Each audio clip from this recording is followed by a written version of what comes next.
Hello everyone, welcome back to my channel. और कैसे हैं आप सब? I hope you all are doing good. So हम अपने चैनल पे हिस्ट्री पढ़ रहे थे। This channel is specifically for college students. ऐसा आपको यूट्यूब पे कोई भी चैनल नहीं मिलेगा जो स्पेसिफिकली कॉलेज के लिए ही डेडिकेटेड हो, बट माई चैनल इज़।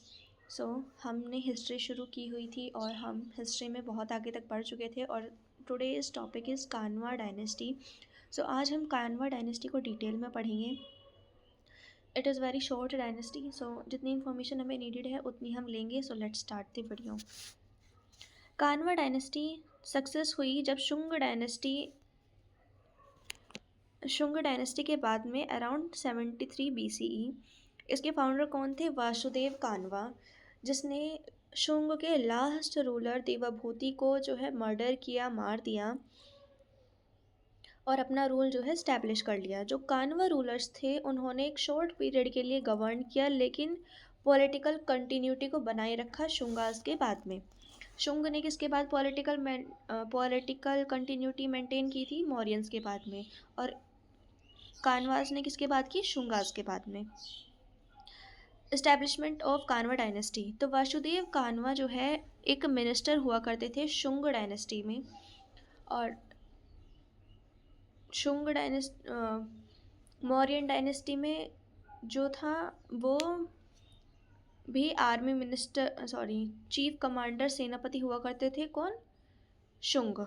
और इसमें क्या है, वो भी एक ओरिजिनली एक मिनिस्टर ही थे। उसने देवाभूति को मारा और अपनी पावर को सीज कर लिया। इसके बाद में जो कान्वा डायनेस्टी है उसको रिप्लेस कर दिया शुंग रूल ने इन मगध। शुंग रूल को रिप्लेस कर दिया गया कान्वा डायनेस्टी से मगध में।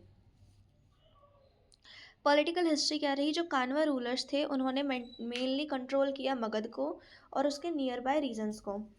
इनका एम्पायर छोटा था और कम पावरफुल था, जितना कि मौर्यंस का था और शुंगास का था उनसे कम।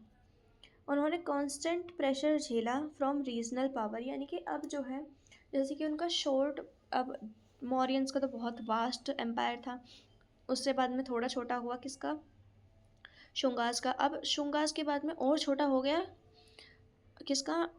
ये कानवास का। तो अब ये इतने छोटे छोटे हुए कैसे? क्योंकि जो रीजनल जो लोग रूल कर रहे थे उन्हें भी ये दिखाई दिया कि यार राजा तो बहुत वीक है, इससे अच्छा तो हम रूल कर लें। तो सबने अपनी अपनी रीजनल डायनेस्टीज को बसा लिया, ऐसा हुआ। इंपॉर्टेंट रूलर कौन कौन है कान्वा डायनेस्टी के? तो 4 रूलर इंपॉर्टेंट हैं। वासुदेव कान्वा जो फाउंडर रहे, भूमिमित्र, नारायण और सुशारमन जो लास्ट रूलर रहे कान्वा डायनेस्टी के।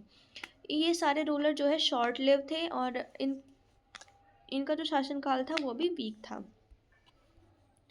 एडमिनिस्ट्रेशन कैसा था? तो जो शुंगास फॉलो करते थे वही कानवास फॉलो करते थे, और शुंगास किसको फॉलो करते थे? मौर्यंस को।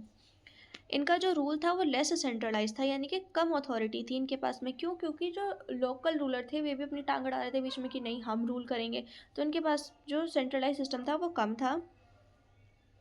और जो लोकल रूलर्स थे उनके पास अपनी सिग्निफिकेंट अथॉरिटी थी खुद के डिसीजन लेने की। रिलीजियस पॉलिसी क्या रही? तो जो कानवास थे वो ब्राह्मणिकल ट्रेडिशन को फॉलो करते थे। वैदिक रिचुअल भी उन्होंने जो है परफॉर्म किए। सेक्रीफाइसेस भी उस टाइम पे होते थे तो वो भी किया। हाउएवर जो रिलीजियस टॉलरेंस की जो पॉलिसी थी वो कब से चलती हुई आ रही थी? अलेक्जेंडर, उसके बाद में फिर मौर्यंस ने ये पॉलिसी को फॉलो किया और उसके बाद में शुंगास ने किया। अब कानवास भी रिलीजियस टॉलरेंस की पॉलिसी को ही अपना रहे थे। कान्वा डायनेस्टी का डिक्लाइन कैसे होता है? तो वही बात कि वीक रूलर्स, जो टेरिटोरियल कंट्रोल था वो लिमिटेड था, जिसने डायनेस्टी को जो है वीक कर दिया। जो लास्ट रूलर था शूशा रमन, वो डिफीट कर दिया गया किसके द्वारा? सातवाहन के द्वारा, जिसका क्या नाम था? सिमुक। Around 28 BCE। ये मार्क करता है कि अब जो है कान्वा डायनेस्टी का जो है एंड हो चुका है।